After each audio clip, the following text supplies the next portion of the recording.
AC6 Weather First Team, surviving the storm. Thanks for joining us this evening for this severe weather special, Surviving the Storm. I'm Chief Meteorologist Chris Kubal, joined by fellow meteorologist Jim Peterson and Spencer Furman. That's right. Over the next 30 minutes, we will take you on a weather journey. We'll tell you everything you need to know to prepare yourself for severe weather.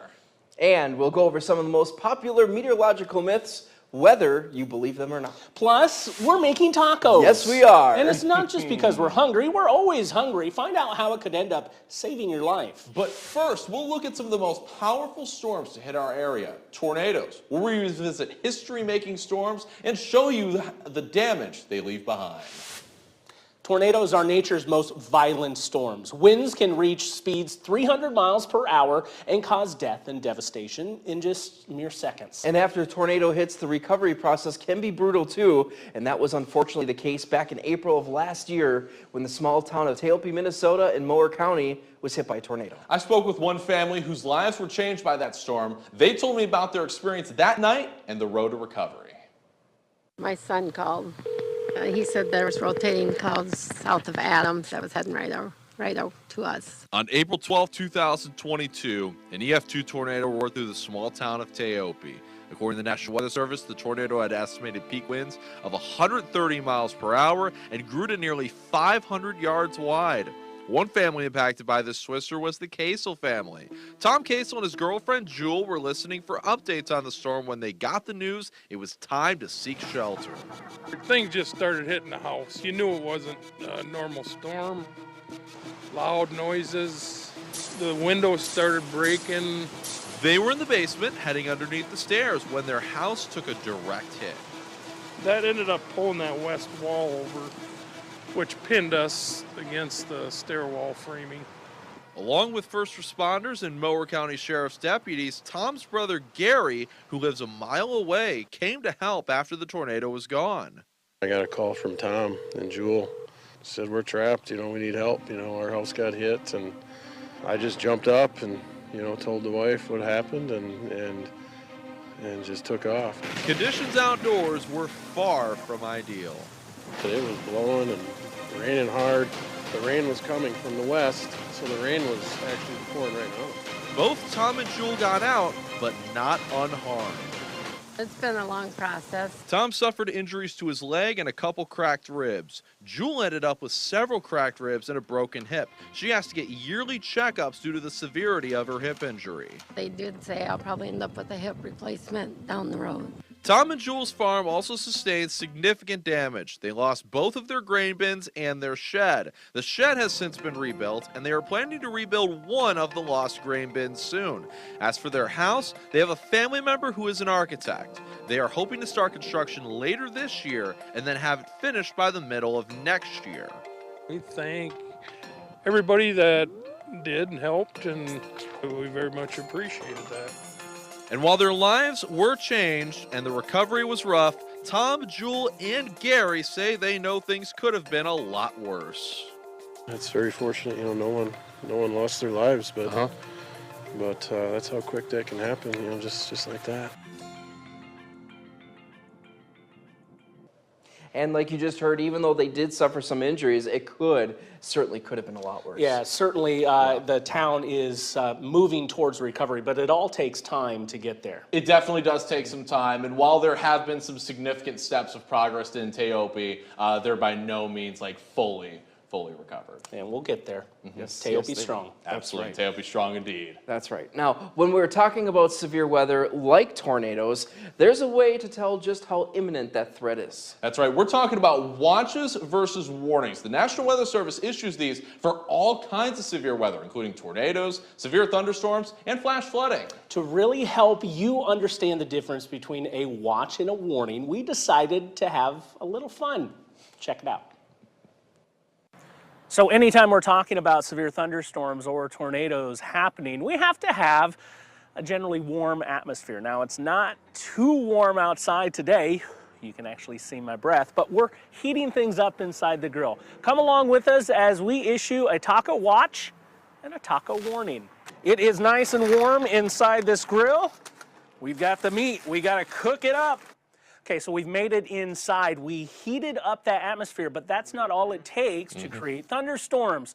Well, we're going to simulate that by creating our very own taco. So here we have our taco meat. That's our atmosphere that has warmed up significantly, but there's more ingredients going on here. That's right. We got our winch here with the tortillas, and what do you have there, Spencer? Yeah, Jim, so what I have here is I have lettuce, really collecting a lot of that warm, moist air, kind of like you are washing out the lettuce underneath your sink, just collecting all of that moisture. Those dew points are increasing. The atmosphere is able to hold more of that moisture to help aid that thunderstorm development. And then we have cheese. Of course, you can't make tacos without cheese. That's another ingredient that goes into creating our tacos. And of course, Go ahead. I was just going to say the salsa. This is the atmospheric lid. It's capped right now. There's nothing happening. We need a strong lifting mechanism, like a warm front, a cold front to come through to break this lid to get us our tacos. Let's break that lid. All right. There we go. Sour cream, another ingredient. We have those taco shells here, whether hard or soft, your choice. But all of these ingredients, when they come together, they're still separated.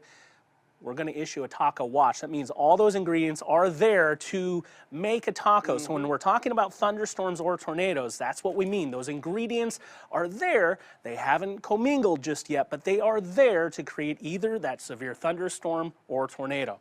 So we have a taco watch. Let's get to the warning. Let's get to the warning. To always be rolling. All right, I'm going to go for a hard shell taco. Goes on top. What that was?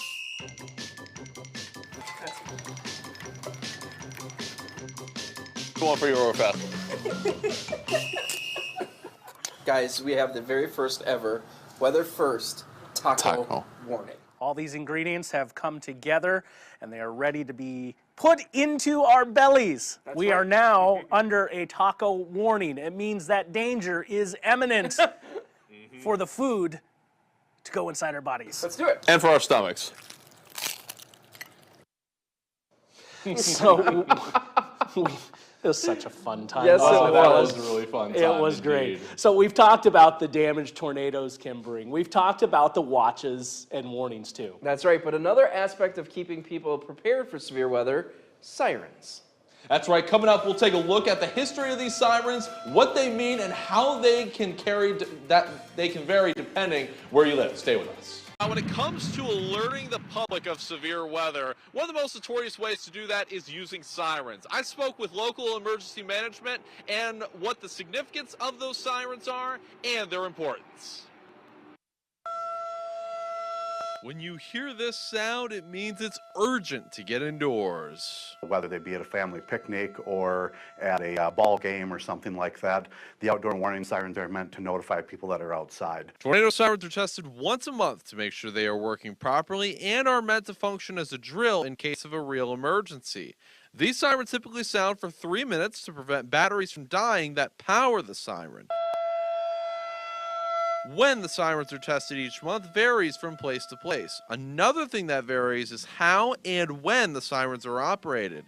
In Olmsted County, all sirens are operated from the Emergency Operations Center at the Olmsted County Sheriff's Office. They can even operate specific regions of Olmsted County or certain sections of Rochester when necessary. If the weather gets bad enough, then we remotely set the sirens off from right here in the Emergency Operations Center. Meanwhile, most rural communities are small enough to have only one tornado siren in town. One of the more recent incidents was in Rudd, Iowa. On December 15, 2021, when an EF1 tornado roared through the town, Tyler Hicks, a volunteer firefighter with the Rudd Fire Department, had to manually hold the button to operate the siren. He caught the experience on video. And I came down and physically pushed the button to turn on the siren and found out that, oh, it doesn't stay on when you let go of the button. So, all right, well, I guess we get to go for a ride and stand outside. Hicks was thankfully uninjured. A few months later, a new tornado siren was donated to the city of Rudd. I definitely think that there was some greater higher power watching over me that day. The guidelines for which tornado sirens are sounded from one area to another vary. Sometimes they are activated in cases of extreme wind and or large hail. If you are interested in finding out what the guidelines are for your community sirens, we have more information on our website at kltv.com. With this report, I'm Spencer Furman, ABC 6 News. That's why it's so important to understand what your siren means in your community, because each one can be different. Very important to understand the difference. We have that full list compiled right now on KALTV.com. Thunderstorms have multiple threats in them, especially when they become severe. While tornadoes and heavy rain can both prove to be damaging or even deadly, it's important to not overlook other threats of severe weather. Some of these other threats include hail, high winds, and tornadoes. In order for a thunderstorm to be considered severe, it needs to have at least one or combination of the following: wind gusts of 58 miles per hour or greater, hailstones 1 inch in diameter or larger, or even a tornado.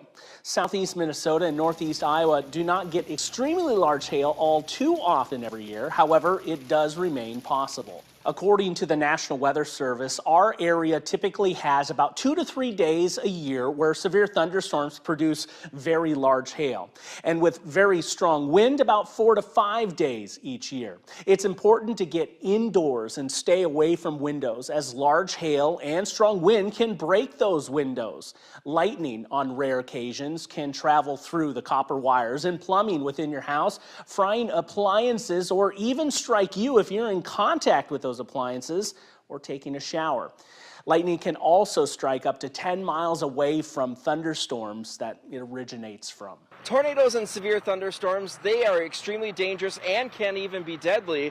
But believe it or not, the #1 weather-related killer for the United States is actually extreme heat.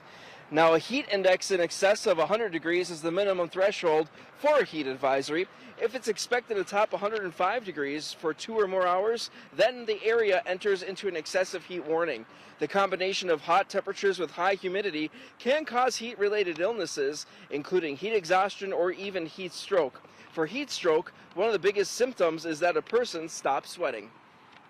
They'll move from actually sweating to no longer sweating. Their skin can get hot, but the sweating actually goes away because the body's losing track of what it needs to do to take care of itself. And according to the Captain Brett Knapp from the Rochester Fire Department, excessive heat is the most impactful in urban areas. The darker surfaces of buildings and pavement are able to absorb more heat than natural landscapes. In some cases, heat will reflect off of plants and trees and actually go back up into the atmosphere.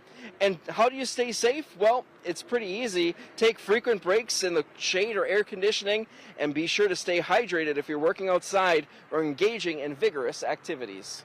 Still ahead, whether you believe it or not, after the break we'll go over some popular weather myths and the truth, or lack thereof, behind them. Plus, the biggest threat during thunderstorms, flooding, what experts say you should do to keep yourself safe. Stay with us. Now, when it comes to thunderstorm-related killers, believe it or not, flooding is the #1. According to the National Weather Service, more fatalities take place at night when it's harder to see the water. As for activities, driving or running into standing water are among the most dangerous. We see videos of people outdoors in their neighborhood because there's high standing water and they want to play in it. That water can be filled with very dangerous stuff, sewage, chemicals, hazards. You don't want to be in it.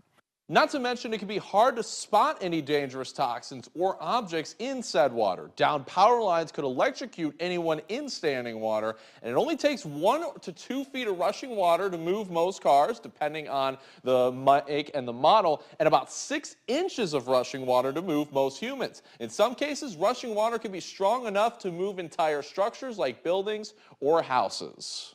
We've given you a lot of facts about severe weather, but like any other science, weather is surrounded by hundreds, if not thousands, of myths. Yeah, that's right. Now, don't worry, we're not going to break down each and every single one of them, but here are a few you may or may not have heard of. And the first few myths we will tackle actually have to do with tornadoes, and like me, you may have heard of one of these at one point or another. And the first myth was one I grew up with. It is the myth that going to the southwest corner of the basement was the safest place during a tornado. Now, when it comes to a basement, any place is considered safe. If you can, get under a sturdy piece of furniture to help protect your head, and not one specific corner has ever been proven to be deemed more safe than another. Now, the second myth I grew up with was opening up windows would actually equalize the pressure in your house, keeping it safe during a tornado. That is also Just not doesn't matter. true. No, it does not. Now, opening a window will not save your house should it be in the direct path of a tornado.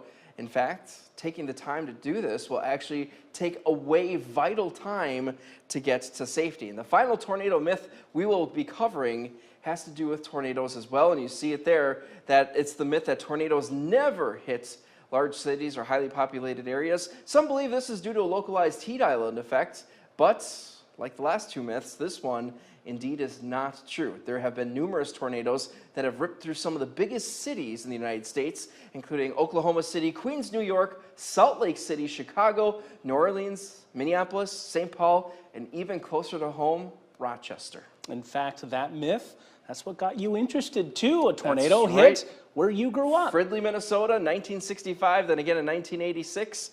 Knew I wanted to be a meteorologist. That's right. Let's move on to another topic now. Lightning.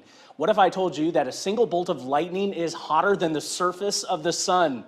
Believe it or not, this is true. Hard to imagine, I know, especially since the temperature on the surface of the sun is about 10,000 degrees Fahrenheit. But in fact, a bolt of lightning is about 5 times hotter, with a temperature around 50,000 degrees Fahrenheit. That's a sizzle. Yes, it is. And you think that that lightning bolt happens just so fast, you would never think it's hotter than the surface of the sun. It is. But yes, it certainly is. Now, here's one you may have never heard of or even thought of before, that it's possible to get struck by lightning even if it's not raining in your area. This is actually true. In fact, lightning can travel up to 10 miles away from the storm. At this distance, you may not even be able to hear the rumble of thunder to go with that bolt of lightning. So that means if you can hear thunder, then you are certainly close enough to get struck by lightning. And just remember, it's an all too important saying, when that thunder roars, got to get indoors. Absolutely. Still ahead, weather forecasting is both an art and a science. And with any practice, the worker is only as good as his tools. When we come back, we'll look at some of the instruments that help us not only predict the storms, but we'll also go over to the tools that help us chase them. Stay with us. So often you see the Weather First team talking about the storm and showing you where it is headed next. But you never get a chance to see how we forecast and track the storms. Come on in behind the scenes and take a look. It's back here where we do all the forecasting and tracking of the storms. We're compiling different pieces of data using the satellite, the surface observations shown there, and of course those computer models, which are very vital. And we're using our knowledge that we gained in our schooling to put together a forecast. When we're talking about thunderstorms in particular, there's 3 things that we need. We need moisture, we need energy, and we need a triggering mechanism to make it all work. And so we're looking for that in the data. Also, when we're talking severe thunderstorms, we also need wind changing with height. That's what makes those storms long-lived and potent. Okay, so once we get those storms to form, we're over here so often on our weather computer. We have all of the different scenes to make this work, the storm tracking tools that we can pull up on a moment's notice to get that vital information out. And we work closely with the National Weather Service. In fact, this is their radar system. Speaking of the National Weather Service, we have a means of communication with them in real time. It's called National Weather Service Chat, and we relay vital pieces of information with all the forecast offices that are nearby to our area. But we also have eyes in the field through our Weather Spotter program, and new this year, our Storm Chaser. Let's go ahead and take a look. This is the brand new ABC6 Weather First Storm Chaser. It's ready to go chase those thunderstorms. Let's go inside and take a look. So the whole idea with our Storm Chaser is safety. With that in mind, we have 2 people. We have a driver that's focused on the road, and then the chaser, which will be in the passenger seat. And the idea is to see the threat and relay the threat back to the studio. We accomplish that by using cameras within the vehicle. We have 2 of them mounted up here on the dash. One looks out, which you can see on the video screen in front of me, and then the other, we can actually control what source we take, and it points it right back at me inside here, so we can relay any reports right on camera with you. But it's more than just cameras. We are going to be adding a weather station onto the top of the vehicle so we can relay those real-time wind reports to you. All the while, we're tracking the radar, and we can actually talk about and show you different aspects that are happening on the screen. We'll be doing it in a safe way, chasing in a safe manner, and relaying those key threats back to you in the studio and then eventually on air with safety in mind. While we have a lot of tools to work with, we also rely on you, the public, to help us out too. Stay up to date with all of our severe weather coverage. Make sure you download our ABC6 mobile app. From tornadoes to light drizzle and to sunny days, we will keep you updated. Another way you can stay involved is to become an ABC6 weather spotter. You can join our weather team and send us pictures and videos when you see severe weather in your area. Just make sure it's safe to go outside first before you take the photos or videos. Absolutely. Safety is number one. Thanks for joining us tonight.